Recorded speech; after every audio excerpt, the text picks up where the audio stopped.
What up mga solid subscribers, no? Okay guys, ang papanoorin po natin ito.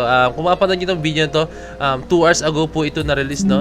At syempre guys, ito po yung Kalakal MV teaser, no? Let's go, no? So, alam niyo naman ang Mahalima guys, mahilig po sila sa mga details, like biglang kailangan talaga every detail tingnan mo every angle, no? Kasi meron silang mga clue na ibibigay, no? Kaya dapat mapangmatsyag tayo sa mga gagawin nila, no? Kasi alam niyo na. So, bukas na i-release guys, no? Sobrang excited na talaga ako, no? So, ito na, featuring Glock 9 po ito, no? Okay, bago ko simulan to, no? Kindly leave a like, subscribe, and kindly ring that notification bell na rin po, no? And tulad po sinabi ko sa unang video ko, no? Pa-favor naman po guys, paki-subscribe naman po yung YouTube account ko na bago, no? Point to Pets 2.0, doon po ako mag-upload ng mga adventures ko and other stuffs na hindi related sa reaction videos, sa reviews, or sa mga kung ano man, mga reviews, dance analysis, no? So, without further ado, let's all watch this.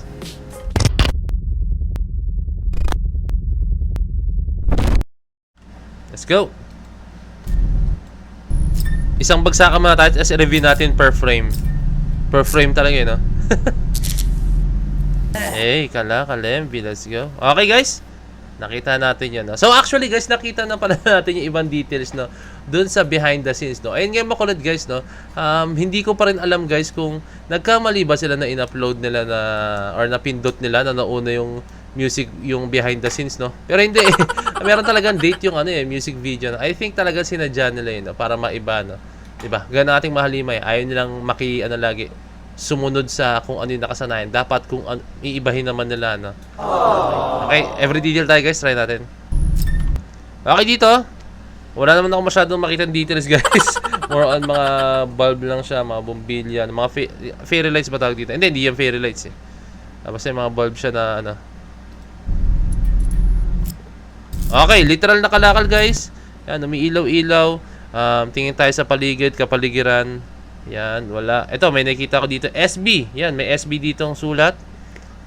And then, may mga plants sa taas. Okay? At yung mapa, may mapa. Naalala nyo yung kanta ng mapa, no? Diba? Ayan, mapa. Gusto ko sana siyang lakihan, guys. Parang ganito. Yan. Kaso ang problema is baka makopyright po tayo or mablock tayo, no? Ay, nahirap na pag nilakihan natin siya since this is a property po ng official SB19 na. Okay? So wala tayong makitang any details dito. Okay, tuloy-tuloy tayo. SB19 times Glock 9. Times Glock 9. With Glock 9, no? Feature or with times tuloy. Ano ba yan? Nag-multiply si Glock 9.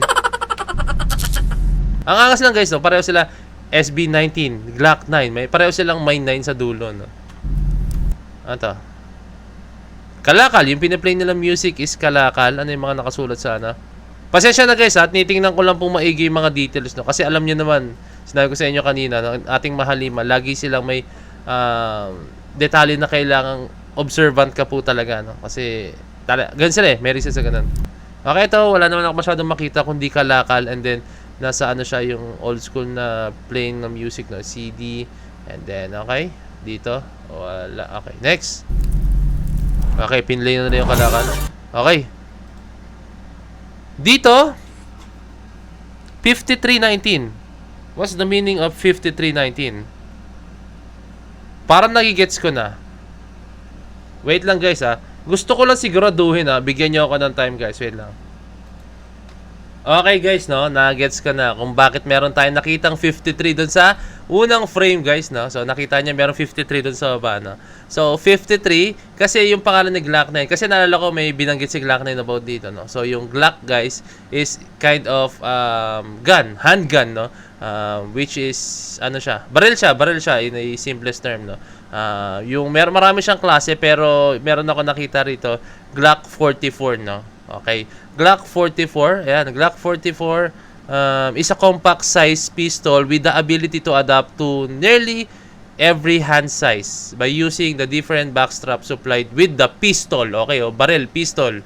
Okay, G44 or yun, Glock 44, no. Okay, yun yung kanya, no. So, didagdag dun guys, Glock 44. So, 9, di ba? 44 plus 9. Okay, balik tayo dito sa video guys. Balik tayo dito sa pinaka-video, no? Okay, punta tayo dito. Yan. Okay, balik tayo sa video.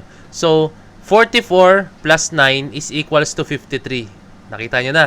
So, hindi tayo pwedeng patulog-tulog talaga pag ating mahalima. So, 19 stars for SB19, no? Ayan na siya. So, ayun siya, guys, no?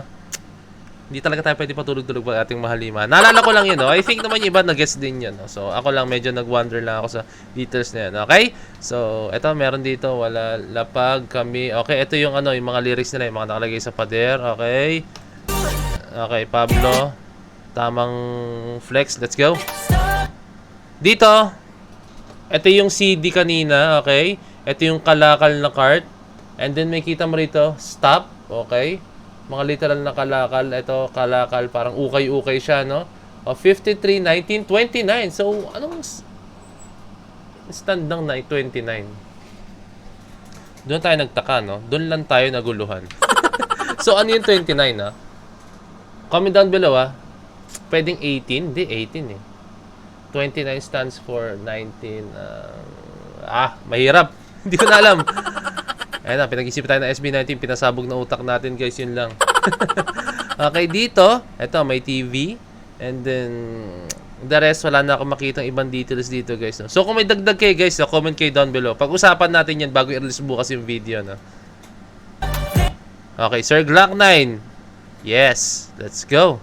And then dito, no, Damakata ng Pinas, Glock 9, SB19 Street, Glock 9 Street, 2959. So, hindi ko na mag-gets kung bakit may 29, may 59, no? Hindi ko na alam, hindi ko na talaga alam.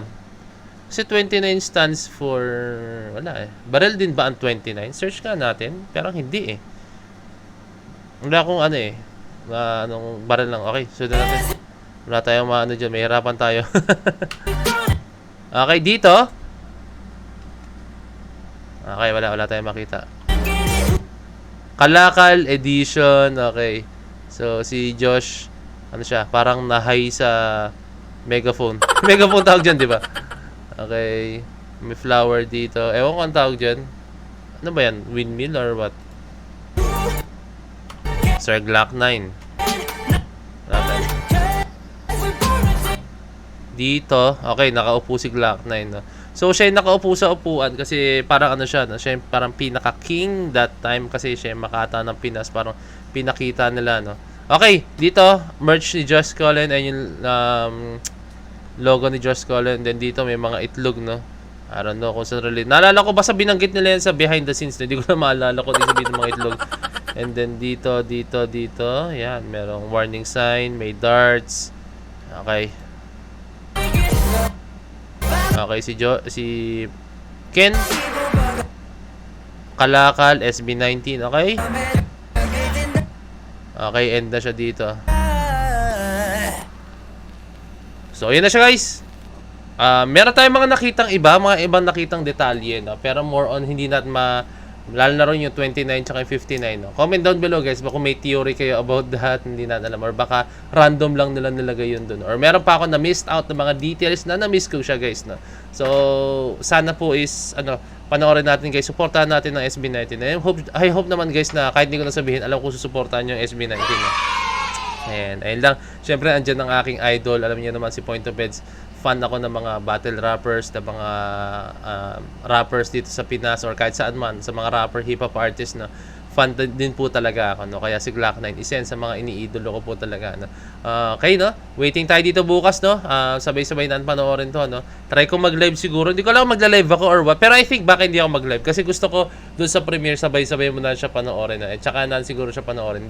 Tingin ko hindi ako mag-live. Pero tingnan natin kung ano mangyayari. Baka late ako mag-live. Kunyari, panoorin ko siya and then mag-live na lang ako pagkatapos, no? Pwede rin yan. So, ayun lang, guys, no? And kindly leave a like, subscribe, and kindly comment down below, guys, ng ano mga request nyo. And tulad ko kanina yung pag-usapan natin kung ano may mga na-missed out ko na details. And kindly ring that notification bell and kindly subscribe na rin my new YouTube channel, Point of Beds 2.0. So, ayun lang, maraming salamat sa DC Point of Beds. Signing out. Peace. Let's G.